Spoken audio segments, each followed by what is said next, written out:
Welcome to this live edition of the Fourcast as Reform storms for victory in place after place in the local elections. They've won hundreds of council seats, have taken control of at least 5 councils, have won the Greater Lincolnshire mayoral race and the parliamentary by-election in Runcorn from Labour. Nigel Farage can safely dismiss those Tory claims of vote reform, get Labour. Now it's clear, vote reform, get reform. So is the two-party system smashed?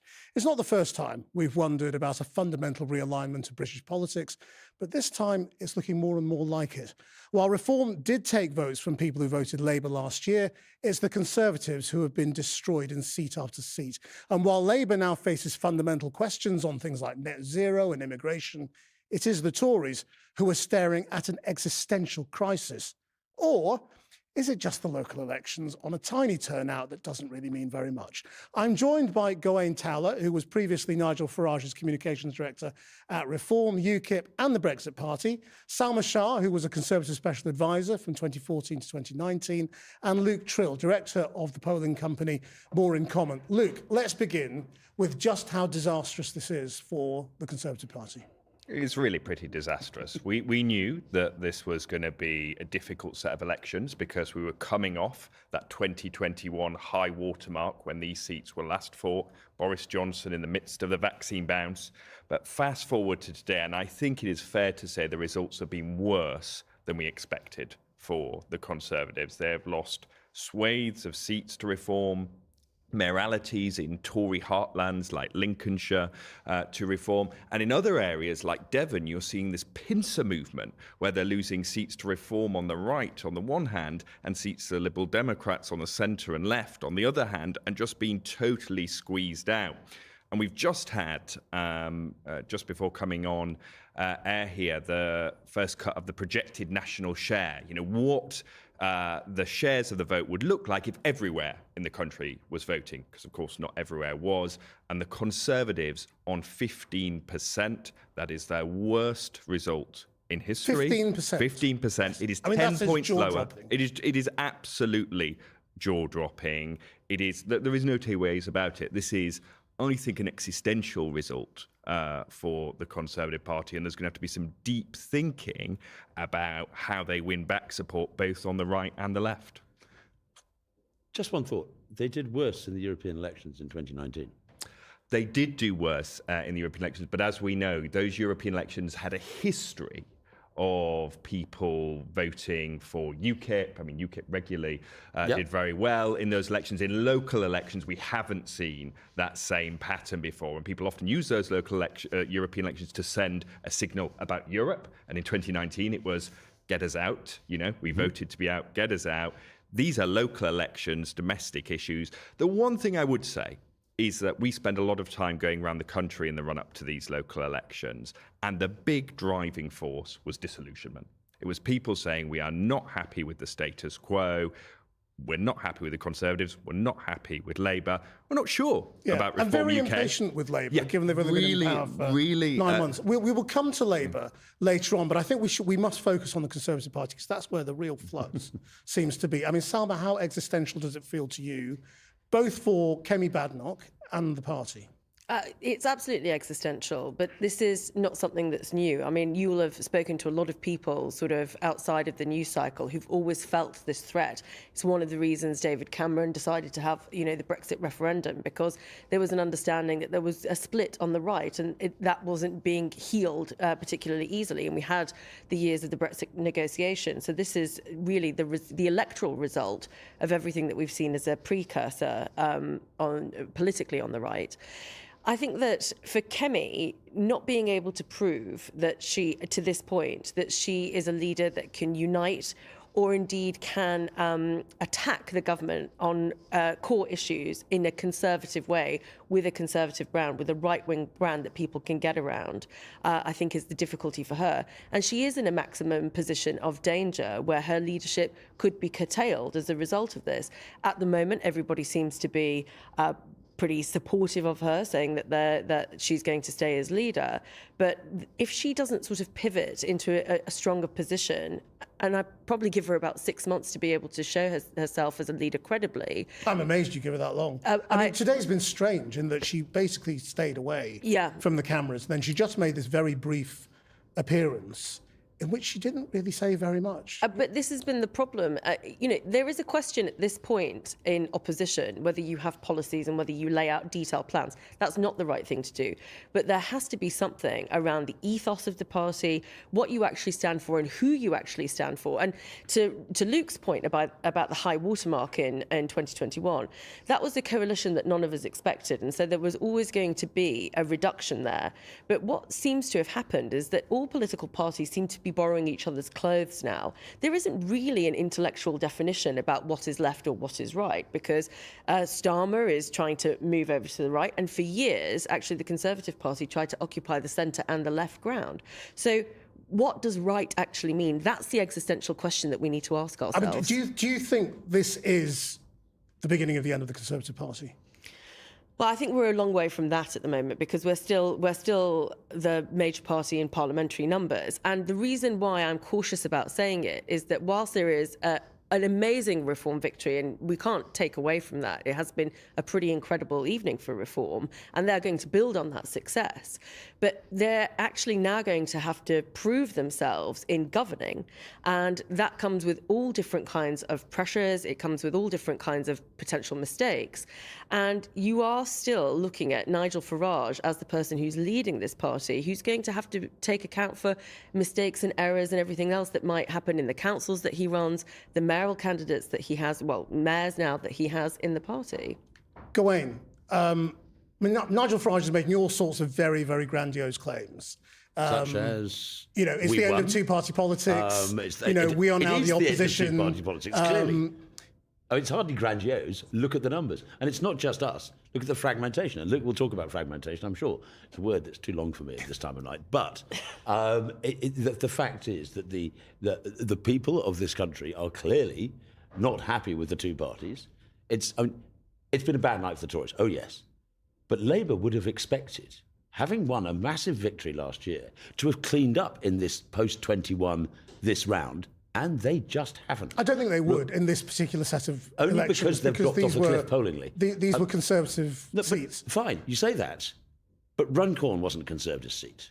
Absolutely not. We were winning seats in Lincoln and Lincolnshire. We were winning seats in Blyth. We were winning seats in Northumberland. Yeah, there's no doubt. It's a stunning set of results. So we weren't just taking seats off the Tories. But the question is, are you now the opposition, which is what Nigel Farage is saying? It's clear to me, and I think clear to anybody, that the Labour Party regard us as the opposition, because they didn't spend any time at all attacking the Tories. They spent all their time attacking us, because they see us as the opposition. We see us as the opposition, and the general public who are voting in these limited elections, they clearly see us as the opposition, because they didn't vote Tory and they did vote us. But then we're in very, very odd ground, aren't we? Because if you are the opposition, you are the opposition outside in the country, and to some degree in councils, but not in Parliament. I know. Where politics is centred in this country. So we're in a very weird period. Politics is centred amongst the people of this country. Well, this is a mistake that the big party has been making for decades. Politics isn't centred there. That's why they didn't understand Brexit. Political power That's is centred why they in didn't Westminster. understand what's going on now. Politics is centred amongst the people, not in Westminster. And you've got this idea. Say Reform do very well in 3 years' time or 4 years' time, whenever the election is. We come in, and there won't be a single Reform peer in the House of Lords. And yet they could well win the popular vote in Westminster, in the House of Commons. Well, my what point sort is, of weird system are we this is making our institutions even less legitimate, or seem even less legitimate. That is their own fault. There's been years when people could have been brought in, when people on the sort of Farage tribe could have been brought in, but they weren't. The spite, the anger, the contempt, the holding as beneath the salt.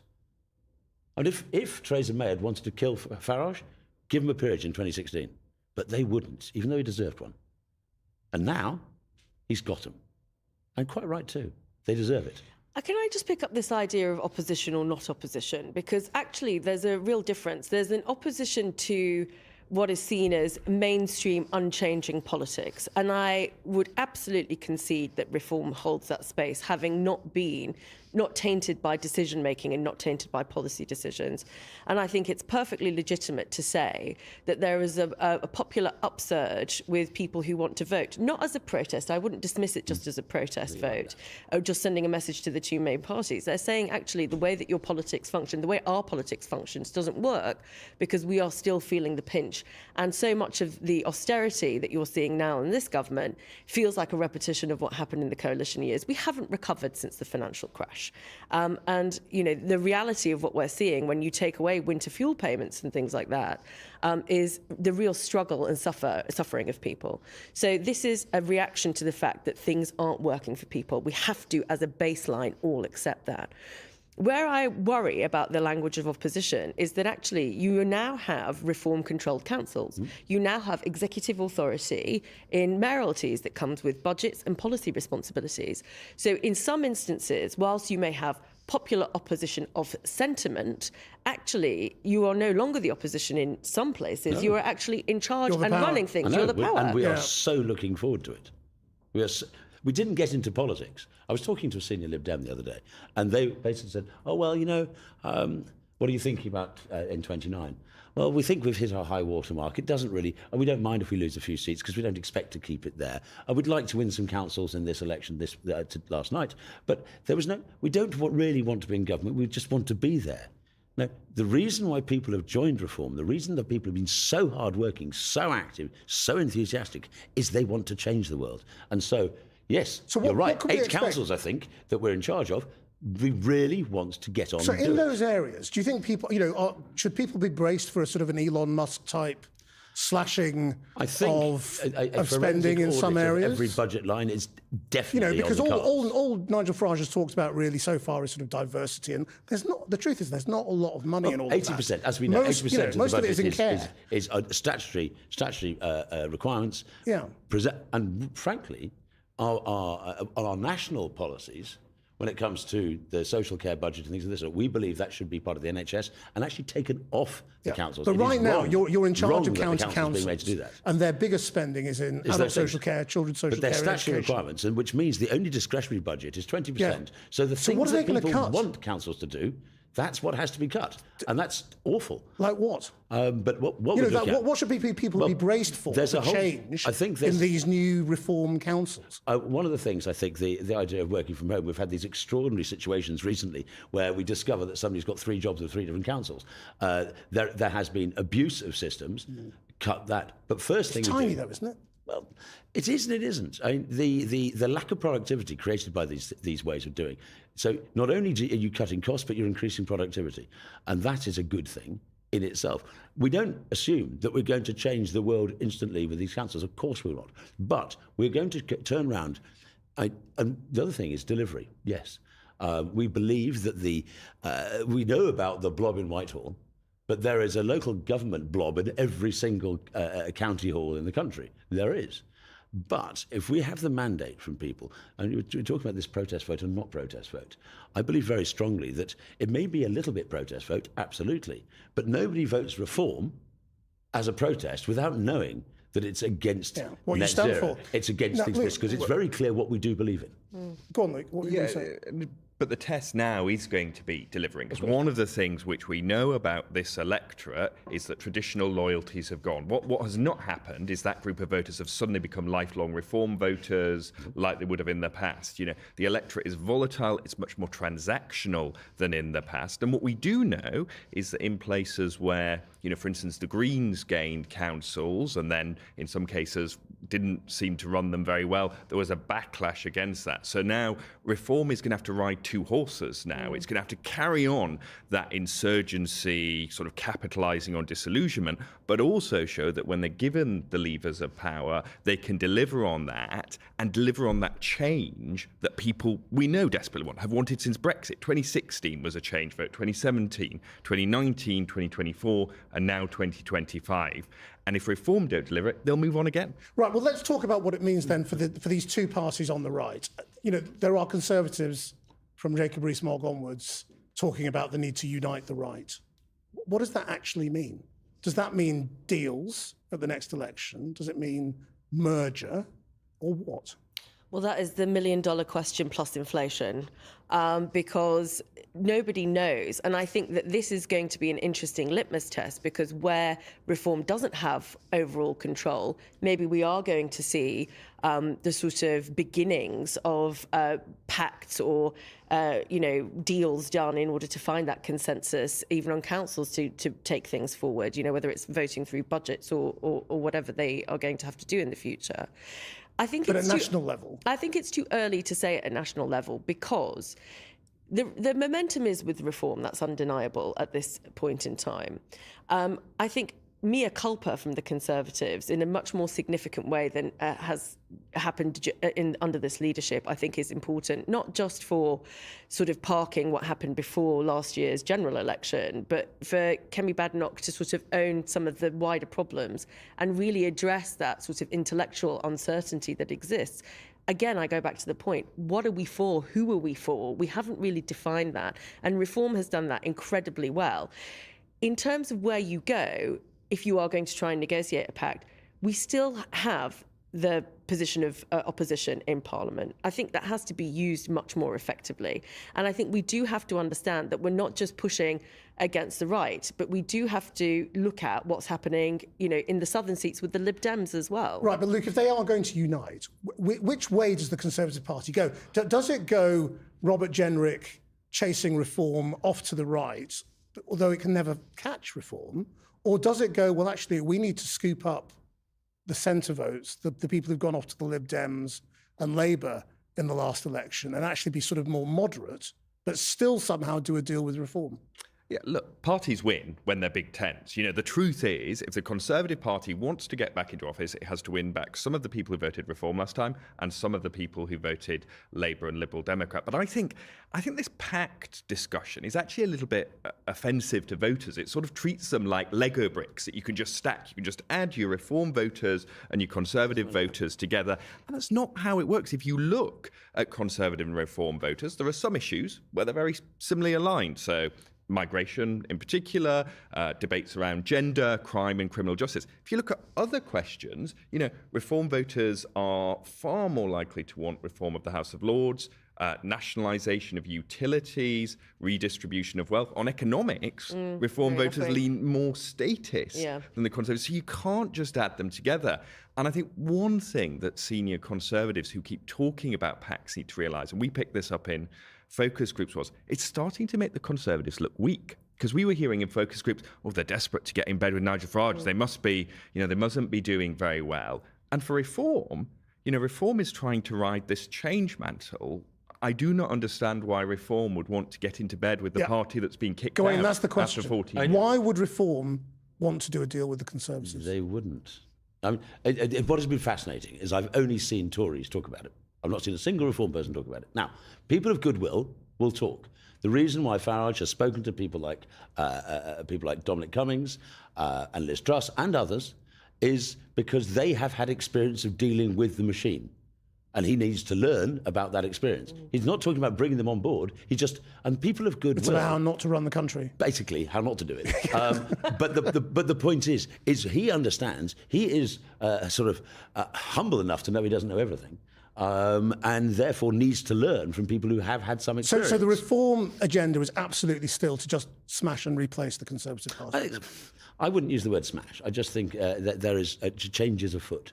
And I think if the 15% you talk about is the case, and I believe we're up about 30%, plenty of Tory voters who are even sticking with them today are going to go, what's the point? Well, do you think MPs will defect now? You know what?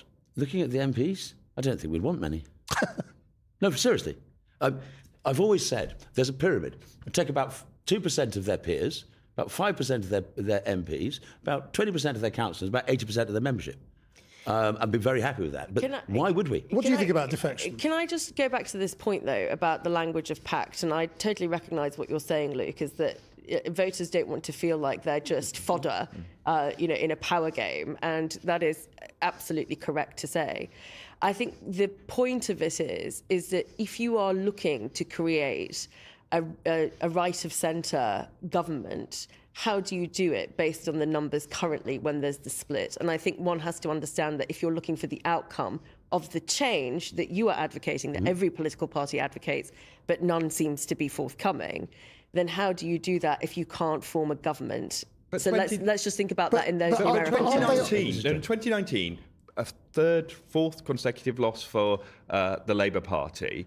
The chat in the Labour Party wasn't, well, there's no way we can win without merging with the Liberal Democrats and Greens. It was how do we position ourselves to win back spot. And I think it's stopping the Conservatives doing that hard work of reflection to think we just need to get back our sort of lost cousins from reform. I would totally agree with that. And I think reform may go through a period where it needs to adjust to understand its new electoral coalition as well, and where its support is. Not only where its support is now, but where it can grow its support. And that might come with different discussions around policy, and I think that's right. But I think we have to accept that the Lib Dems and the Greens and the sort of fracture on the progressive side, on the left, wasn't as much of a threat to your ability to become the next government as reform has been to us. Now, with the greatest respect, Gawain, you and I probably don't agree on that much in policy terms.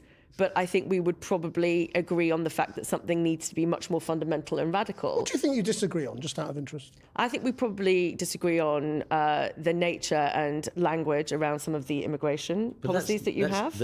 The nature or the language? Both. Okay. Possibly. It's a very important thing. The mood is hardening in the country. But I would recognise that if you are serious about what you say about change, I'd like to understand how radical you propose to be, because here's the problem since 2017 on being on the change manifesto for any party, including the Labour Party today, is that they say change, but what they mean is change colour. They don't mean change what's happening in the country. Well, I think... And this is why your campaigning on reform has been incredibly successful. This is why you are right to be concerned about the fact that you are untested in councils and with executive authority. And, if you're saying that Nigel Farage is humble enough to seek help, then that, to me, makes me feel a bit more confident about the fact that he really wants to do that. In fact, he's having brickbats thrown at him for doing so. But let's really be serious about how much radicalism the electorate is willing to take and how we actually position that. Well, you don't think they are? Well, but what? Last night suggests that they're quite radical. So what does it mean? So if you're going to say, so if Reform's taking these councils and they're talking about having a really big audit, then what does change actually mean? Does it mean cuts to public services? No, it means cuts to things like diversity and inclusion agenda, and if you are and radical, the net zero agenda. Will you stand behind that? Will you stand behind that and give people bad news if you think that's the right change? If all that has never been frightened of being pretty honest. He's unpopular. But if all that adds up to is the DEI agenda and diversity, you're not going to change anything. Symptomatic. But this is local council level. That is not just symptomatic. It's emblematic of an issue with this country as a whole. This idea, it seems to be driven by... Yes, but it's not real change. Real change is about services. I agree. And unless you can change services... No, I'm sorry. I'm sorry. Then it is real change. It's hot air. The mood of the country, the way that people feel terribly curtailed, the two-tier justice concept, all of this is real change, and we want to fight it, and we want to change it back to a system which we believe is equitable, fair, and decent. But I go back to one thing both of you were talking about, this idea of the Pacts. There seems to be some weird idea that 2 + 2 equals 4. It doesn't. It equals about 3. Because many Tories would disappear off the Lib Dems, and many of our lot, I reckon about 40,000 of our 180,000 new members in the last year, are former Tories. They joined us because they were fed up with the Tories. And they'd be furious. And they don't want to... Yeah. If we do a deal with the Tories, sorry, we're gone. We're out of here.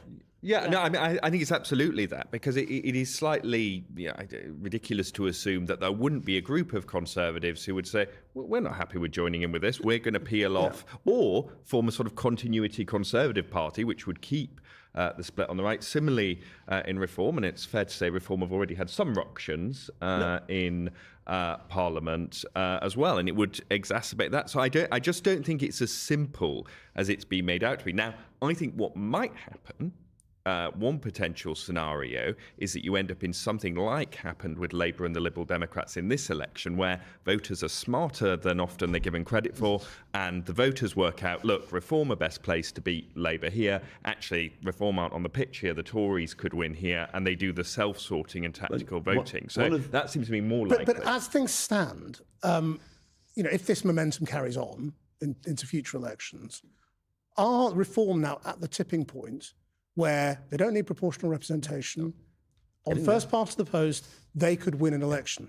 So we put out what will become known as these MRP models, which project parliamentary seats. Now, we're a long way from an election, but we put that, and the one thing we noticed was, now, even though that had three parties tied on the share of the vote at the time, Reform were ahead on seats, because what has happened is Reform haven't only gained vote share, their vote share is becoming more efficient around the country, which means on something like 30%, it's not inconceivable that you have a Reform majority. We're a long way away from that, and tactical voting on the left, of course, could come to play against Reform UK, but there is no doubt that Reform have a better electoral map than they've had. And the other big test in this election was, were these people who said they would vote Reform, because one of the things we know about is Reform voters are less likely to vote normally in local elections, would they turn out? Well, I think we can see quite clearly that they have. Just on electoral reform, I mean, I just want to ask you both, I mean, could we see a swap in the party positions on electoral reform? Because Reform is now looking like first past to the post advantages you, and you could do very well under it. The Tories could be wiped out on the first past to the post if you carry on at this momentum. If you want to stay in British politics, your only hope might be proportional representation. I've never agreed with proportional representation. I can't speak for the Conservative Party at this juncture. You know, they're going to have to come up with their own thing. But no political party has the right to exist. You have to prove it. So if this is existential, we're in a democratic system. I've always believed in first past the post, and that is the measure in which we have our general elections, and that's how it should stay. Do you think Reform might ditch their proportional representation enthusiasm? Well, you might need to. Personally, I'm sort of 48-52 on it. So I've never been a great supporter of. Was it just opportunism when it's? No, is it opportunism when we get 14% and 5 seats and the Lib Dems get 12%? Yeah, but now you're getting 25-30. I mean, that isn't opportunism. That's something. But wrong. if you can win on 25 but the or 30%, numbers have shifted for you now. They have shifted, and honestly, I'm not entirely sure. I've always preferred first past the post personally, but the system was so wrong. I mean, in the Southwest, we have somebody winning the mayoralty on 25%. That's with executive power on 25% on a low turnout. There's something not quite right here. But I suspect there's a back in the 19th century, there was a real call for an international criminal court. It was America that wanted it, and it was Britain that said no because we were top nation. Today, we want it, and the Americans don't want it. Because they're top nation. This is normal in politics. This is normal. I think you're confirming my suspicions. I wouldn't be surprised. I don't think there are many people in the party that are absolute mavens for first past the post, and others who have for years been supporting PR. I don't know what the final numbers will be. Doesn't this just show us though that we should trust the electorate because they're sort of giving us what they want? But I think, and also you can get too clever by half with this stuff, right? Like, so the Tories changed those mayoral elections when they were in government away from the supplementary vote to first past the post because they thought it would benefit them. Fast forward to today, and there's potential that if they'd squeezed votes on the left and they'd still had the supplementary vote, they might have won some of the mayoralty. So you never know how it's going to land and quite how it's going to play out. It's like joining the queue at the post office, and you always join the one that's slowest, and then you change, and that one becomes slowest. We've talked a little bit about how the right might try and how right-wing voters might try and sort of work out the system. Do you think we could be looking at the same thing happening on the other side, so that are we moving into a sort of an almost sort of French world in which voters in the centre and the left, gang up to try and keep Nigel Farage out of power? Well, look, if you look at the polling, there's a lot of talk about Labour losing votes to Reform, which they are doing, but they're losing an equal number to the left at the moment. And the gamble seems to be from those in Downing Street that those voters, faced with the threat of Prime Minister Farage, when it comes to it, even if they're disgruntled over welfare, immigration, aid, will hold their nose and come back. But it is a hell of a gamble, right? And I think one of the challenges for Labour in order to activate is they're going to have to think about, yes, what do we do, particularly on migration, to try and keep some voters on our right flank, but what do we offer on the left? And one of the things we know, for instance, is that voters on the left really care about climate change. It was a top 3 issue for Labour and the Liberal Democrats. Ditching the net zero agenda is highly risky. And we know that for Reform voters... The GMB is saying ditch the net zero agenda because it's driving jobs out of the country. But there's asymmetric salience on that, right? Because we know that even though Reform voters are more sceptical, it's not in their top issues, right? About 10% of Reform voters say it's a top issue. Labour and Liberal Democrat voters, it's a top 3 issue. So there's an asymmetry there. And I don't think Labour can afford just to pivot in one direction. You know, funny enough, they're facing the same challenge Boris Johnson faced with his 2019 coalition. It's fragmenting. It's not a question in of lots of pivoting, it's a different question of directions. spiralling, isn't it? The one thing I think you're talking about, the electorate not being dumb. They aren't. I think when you look at last year's election, and you have this swing, well, at least very efficient voting for the Lib Dems. Surveys have been done on Tory Lib Dem switchers. The key issue that they were unhappy with the Tories with, the ones that voted Lib Dem, was the failures on immigration. It's not that they voted for the Lib Dem because they liked the Lib Dems, it's they were so annoyed with the Tories. And Does that tally with what you've heard? They wanted out. Yeah, so it's a mix. So it's immigration, the economy, and governing, nobody votes Lib Dem. competently. That's quite counterintuitive, isn't it? People voting Lib Dem It's on just they wanted to immigration. get rid of the Tories. It was competence. It was the Tories have messed up and we're going to the Lib Dems, their best place to defeat them. But I think if the Tories are going to win those voters back, they have to have an offer to them. They can't just pivot themselves. No, but let's just come back to I Labour. suppose what I'm suggesting is that voters in 4 years' time, with increasing energy bills, with all sorts of other stuff going on, voters in 4 years' time will look at the Labour Party and say, how do we best get rid of them? And in many parts of the country, reform will be the best way. And in many countries, or it might be about how do you keep Nigel Farage out of town. It could be similar. But isn't there something in this about the fact that everything seems to be worked around how you're going to get rid of people as opposed to making a positive choice at the ballot box? And I think I personally, as a voter, find it exhausting that I'm not making a positive choice about something. It is all about the tactical voting because you're making a negative choice about something. And I think that actually speaks to the sort of the counting being everything, the pinnacle of politics, and that there is nothing really, you know, and reform was supposed to be about that ideological drive of being able to force that change. But everything just it essentially boils down to this numbers game. But fear is a powerful motivator, right? And we have a clear example of that if we look over to Canada, where it looked like the Canadian Liberals were toast. Canadian Conservatives rising high. Donald Trump comes in.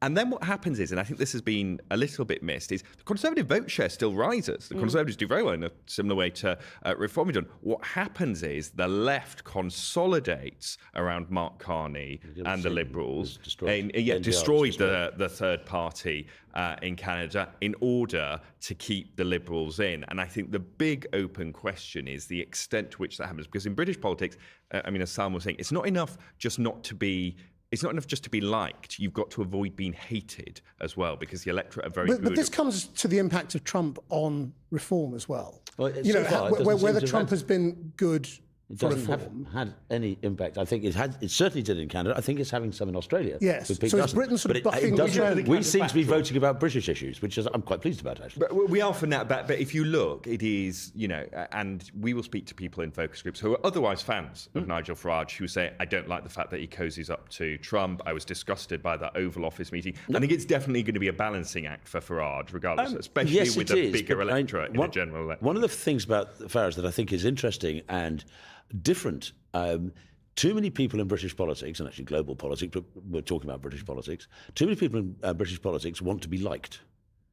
They're desperate for everybody to like them. And they spend their time trying to get people who don't like them to like them, and people who will never vote for them. And Boris was the classic case in point. He desperately wanted people to like him. And Farage doesn't really care. This is what I believe. This is what I'm going to do. And if you like me, that's great. If you don't like me, so be it. He doesn't tack his policy agenda particularly to fit whatever he thinks is popular today. And it seems to make more people like him. Well, because they think it's real. It's authentic. He's not just playing to the crowd. He's not. If he was populist.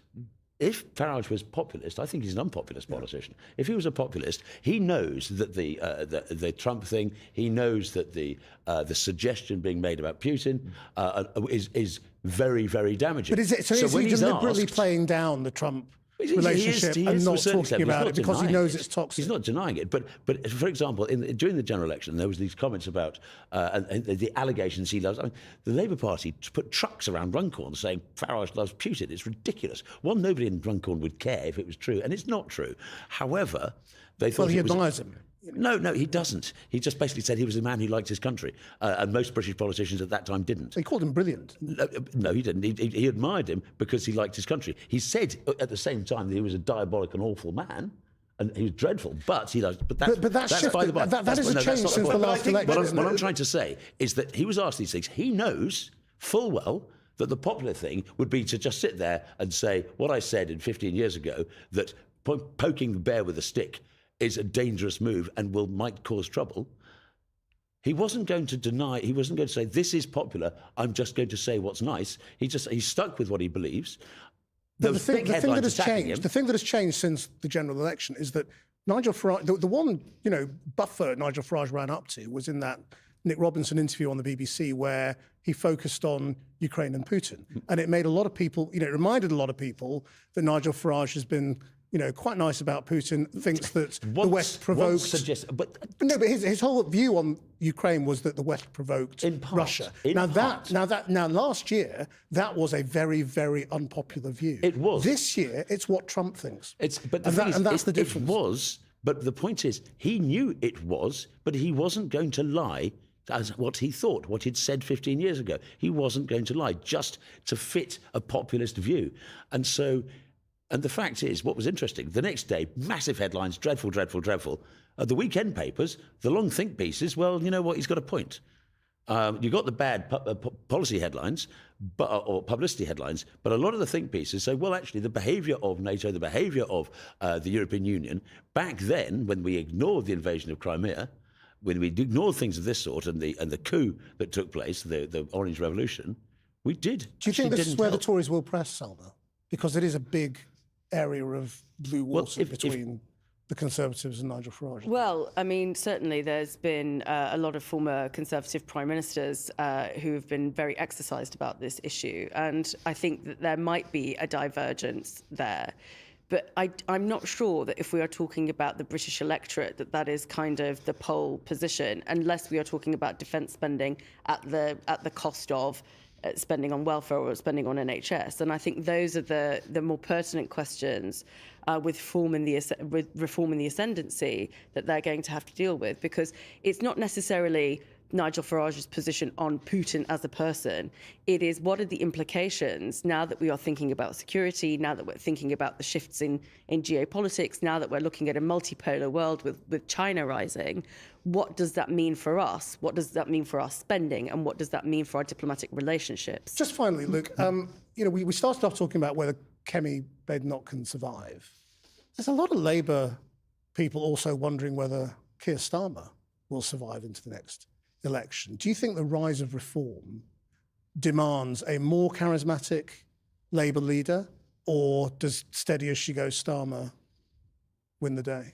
Well, the interesting kind of paradox, if you look at the polling, is that actually, whilst reform voters and people who vote for reform are the most likely to say we need a disruptor in, when you look at other voters voting for Labour, they're more likely to say we want a safe pair of hands. And it just wouldn't work for Keir Starmer to try and be a disruptor. I think the best hope for him is to just get on with trying to deliver, get the civil service to move more quickly on your priorities, show people you get it on the NHS, on immigration, the cost of living. But I think the idea of changing him is sort of for the birds, because the public would go, really? They're just like the last lot that, had prime ministers for, a few months before they chucked them out. So I just don't think it's an option. And just finally, I started off by raising the question, is it just the local elections? Can you write it off? I don't think you can write it off, but it's not a general election. We'd have a very different electorate in a general election. Reform voters were more motivated to vote in this one. The main party should take warning, but I wouldn't want to project out from these. You all agree with that, don't you? Yeah, we've got many years to go before there's a general election. Who knows? We have to prove that we can deliver. No, I think that we have to recognise writings on the wall when we see them, because we've made this mistake too many times. Thank you all very much indeed. That's it for this edition of the Fourcast. Until next time, bye-bye.